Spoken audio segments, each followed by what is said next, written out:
인천시가 일제강점기 때 만들어진 종이 지적도를 디지털 도면으로 새롭게 바꾸는 사업을 실시합니다. 평택경찰서는 지속적인 단속으로 불법 사행성 게임장을 적발했습니다.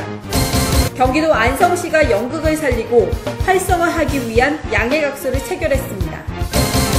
경기도 오산시는 주 5일 수업제 전면 자율화에 따라 한울타리 토요학교를 열었습니다. 안녕하십니까. YBC 종합뉴스입니다. 올해는 한파만큼이나 구세군 자선 냄비에도 한파가 이어지고 있다고 합니다. 우리의 작은 손길 하나하나가 모여 어려운 이웃들에게는 큰 힘이 되는 만큼 따뜻한 정성을 이번 겨울 실천해 보시기 바랍니다. 먼저 인천시 소식입니다. 일제강점기에 만들어진 종이지적도가 100년 만에 디지털 도면으로 새롭게 태어납니다. 이를 위해 인천시는 국토해양부로부터 국비를 확보하고 옹진군 덕정면 북리 지역의 지적도를 우선적으로 디지털화하는 작업에 들어갔습니다.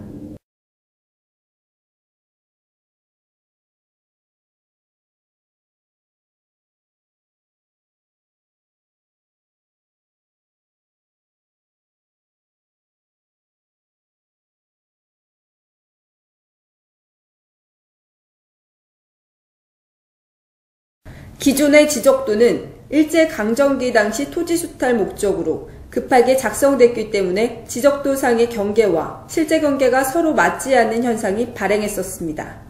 따라서 이러한 지적도를 디지털화함으로써 노후화에 따른 오차를 줄일 수 있기 때문에 시민들이 측량 비용을 부담해야 하는 문제가 근본적으로 해결될 수 있게 됐습니다. 인천시는 이번 사업을 2030년까지 확대 실시할 예정이며 내년에는 10억 이상의 국비를 투입해 9개 지구를 추가로 전환할 계획이라고 밝혔습니다. 인천시가 전국 최초로 다자녀 가구의 아동보호를 위한 어르신 아동보호 미사업을 추진한다고 밝혔습니다. 이 사업은 어르신들이 지역 아동들을 돌보게 함으로써 3자녀 이상 키우는 가정의 양육 부담을 덜어주는 것은 물론 안심하고 아동을 키울 수 있는 환경을 마련하기 위해 추진되는 사업입니다. 또한 노인인력개발센터에 소속된 노인들과 아동보호를 신청한 가정이 1대1로 연결되는 만큼 노인 일자리 또한 창출할 수 있는 사업으로 평가받고 있습니다.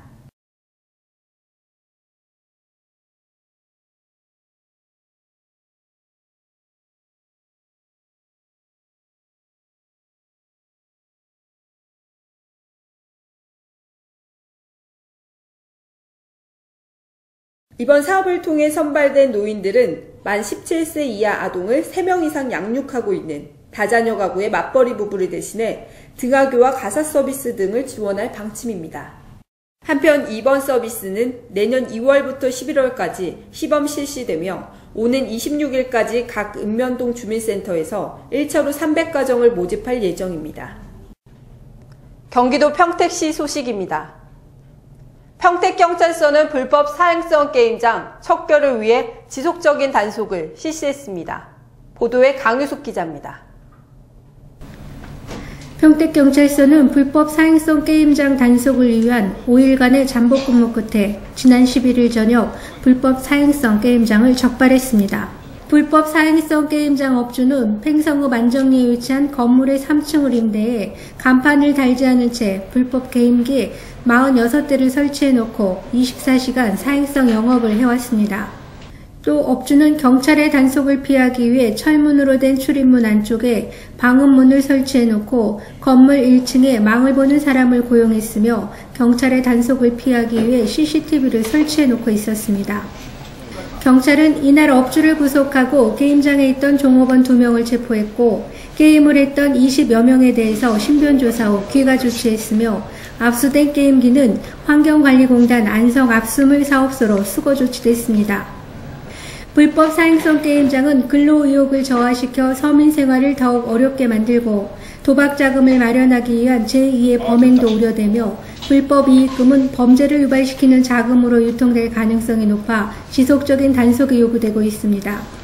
평택에서 강효숙입니다.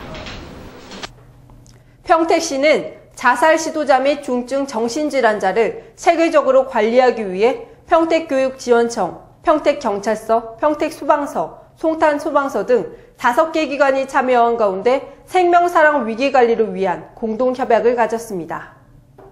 평택시 등 5개 기관은 지난 11일 오후 5시 평택시청 종합상황실에서 자살 시도자 및 중증 정신질환자에 대한 신속한 대응체계와 사후관리체계 구축으로 자살의 재시도 방지를 위한 협약을 체결했습니다. 평택시에 따르면 2012년 정신보건센터에서 관리 중인 중증 정신질환자 298명, 2012년 8월부터 관리 중인 자살 시도자 및 자살 고위험군 45명 중 청소년이 22명으로 학교 또는 현장에서 고위험군에 대한 예방활동이 필요하다고 밝혔습니다. 이에 평택시 등 5개 기관은 자살 위기 상황 발생 시 초기 대응을 신속하게 하고 중증 정신질환 응급상황과 관련하여 현장 중심의 공동대응 사회 안전망을 마련하기 위해 뜻을 모아 협약을 체결하게 됐습니다. 광주광역시 소식입니다. 광주광역시가 광성구 수안지구를 관통하는 풍영정천에 하루 2만 톤의 수량을 공급하며 건천화 해소에 나섰습니다. 이번 사업은 수안 택지 개발 과정에서 한국토지주택공사가 주민과 약속한 풍영정천 유지소 확보 사업으로 추진돼 지난 4일부터 영산강 하천수가 하루 2만 톤 월산 양수장을 통해 공급되고 있습니다. 광주광역시는 이번 사업이 하천 수심을 2-30cm로 유지함은 물론 수질 개선 효과도 나타내고 있다고 밝혔습니다. 한편 광주광역시는 지난 10월 풍영정천 고양해가 주성사업에 착수해 풍영정천의 오수유입 차단과 하천 내 여울형 낙차공 설치 등 친수 공간을 확대해 도심 속 시민 휴식 공간으로 조성하고 있습니다. 광주광역시가 저소득층 위기 가정에 겨울나기를 돕기 위해 긴급복지 생계비와 연료비를 지원하고 있습니다. 지원 대상은 최저 생계비 150% 이하로 1억 3,500만 원 이하의 재산을 보유하고 금융재산이 300만 원 이하인 경우 해당됩니다. 생계비 지원은 가구 규모에 따라 4인 가구 기준 최장 6개월까지 월 100만 원을 지원받을 수 있으며 의료비도 최고 300만 원까지 지원됩니다. 주거 지원도 필요에 따라 임시 거처를 제공받거나 현금을 차등 지원받을 수 있으며 자녀 교육비와 8만 원의 동절기 연료비, 해산비, 장제비, 전기요금도 50만 원 범위 내에서 개별 지원이 가능합니다. 신청 희망자는 거주지 관할구청 사회복지 담당 부서로 전화나 방문을 통해 신청하면 됩니다. 경기도 안성시 소식입니다. 그동안 안성 시외버스를 이용하는 승객들은 시외버스가 시내를 통과하지 않아 불편을 겪었는데요. 시민의 불편을 해소하고자 시외버스 노선을 변경해 운행하게 됩니다. 안성 시외버스가 12월 20일부터 시민회관을 경유해 장기로를 통과 운행합니다. 시외버스의 시내 통과는 신터미널 운영 이후 시외버스 이용에 많은 불편이 있다는 여론에 따라 여러 조사를 거친 뒤 시행하게 됐습니다. 시외버스 노선 중 수도권 방면 8개 노선에 아침, 점심, 저녁 시간대 버스가 운행할 예정이며 노선 경로는 안성터미널에서 시민회관, 한경대학교, 중앙대학교, 대림동산, 공도터미널, 주은풍림아파트, 안성 나들목 순으로 하행 노선도 동일 출발 시간대에 동일한 경로로 운행됩니다. 이로써 시민들의 버스 이용함에 있어 불편을 덜어주게 될 것으로 보입니다. 안성은 문화의 도시라고 해도 과언이 아닐 만큼 전통 문화를 잘 보존하고 살리고 있는데요. 이번에는 안성시가 연극을 살리고 활성화하기 위한 양해각서를 체결했습니다. 안성시와 한국연극협회 경기도지회가 경기도 연극올림피아드 유치를 위한 MOU를 체결했습니다. 협약에 따라 한국연극협회 경기도지회는 경기도 연극올림피아드를 향후 5년간 안성 용설 아트 스페이스에서 개최하고 개최 시 안성 시민을 우선 채용할 예정입니다.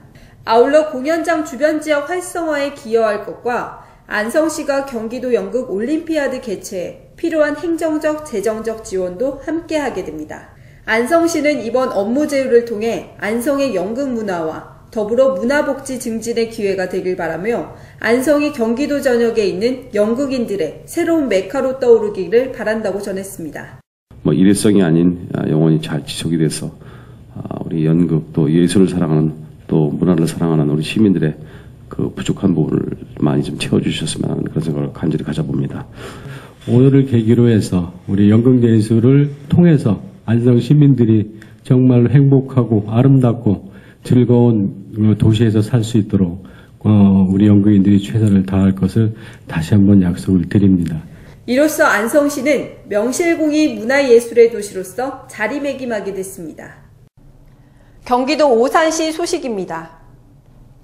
제11회 자원봉사자의 날 기념에 맞춰 자원봉사자 한마음 대축제가 지난 3일 문화예술회관 대공연장에서 600여 명의 자원봉사자와 내외빈이 참석한 가운데 개최됐습니다. 경기도 자원봉사대회 수상자에 대한 시상에 이어 우수자원봉사자와 단체 시상, 자원봉사 체험수기와 사진 공모전에 대한 시상식이 진행되는 동안 자원봉사로 희망과 나눔이 쏟아졌는데요. 실제 오산시에는 그런 집이 없을 거라 이렇게 생각했습니다. 내 주위에는 이런 분이 없을 거라 이렇게 생각을 했었는데 저희가 실상 집수리를 하면서 열악한 그 골목 뒷부분까지 다녀보니까 굉장히 잘 사는 사람보다 열악한 분이 너무 많구나. 처음에는 그냥 재미를 위해서 봉사를 하기 시작했는데 봉사를 하면서 보람도 느끼고 많은 것을 더 많이 배웠기 때문에 체험수기를 해서 상도 받고 하니까 봉사를 더 보람있게 할 수 있을 것 같아요. 100시간 이상의 우수 자원봉사자 230명에게 자원봉사 부위 배지를 가슴에 달아주는 동안 사랑을 실천했던 자원봉사자들은 환희에 찬 기쁨으로 한마음 잔치를 뜨겁게 달궜습니다. 1시민 1자원봉사 활동 행복한 오산 만들기를 위해서 정말 열심히 자원봉사자와 함께 열심히 달려왔습니다. 그동안 우리 자원봉사센터는 정말 많은 작년보다도 훨씬 더 많은 발전이 되었습니다. 봉사자 수도 10,000명이 늘었고 그 다음에 단체도 50개 정도가 늘어났습니다. 오산시 자원봉사센터는 가족과 노인 봉사단 등 특성화 봉사단 운영, 청소년 자원봉사 활성화 프로그램 운영, 전문 봉사자 양성과 전국 최초의 심폐소생술 교육센터 개원 등 자원봉사 활동에 새로운 지평을 열었습니다. 교육에 대한 특별한 관심으로 추진하고 있는 혁신교육도시 오산시는 주 5일 수업제 전면 자율화에 따라 함께하는 한울타리 토요학교를 열었습니다. 지역사회와 오산시가 함께 운영하는 한울타리 토요학교는 청소년들의 과학체험과 문화예술, 스포츠 분야로 나눠 새로운 토요 문화를 정착시켰으며 중미체육공원의 토요 스포츠 교실은 초중고 학생들의 뜨거운 참여 열기로 즐거운 배드민턴 리그전이 열렸습니다. 이날 배드민턴 리그전에서 고현초등학교, 꿈별이 셔틀콕팀 등 4개 팀의 초등부와 남녀 중등부, 남자 고등부, 각 4팀이 결선에 진출했습니다. 한울타리 토요학교 배드민턴은 건전한 신체활동과 생활체육 동아리 활동에 경험으로 입시 위주의 교육에 지친 학생들에게 신체적 건강은 물론 건전한 지역사회 문화의 꿈과 능력을 키우는 소중한 기회가 될 것으로 생각됩니다.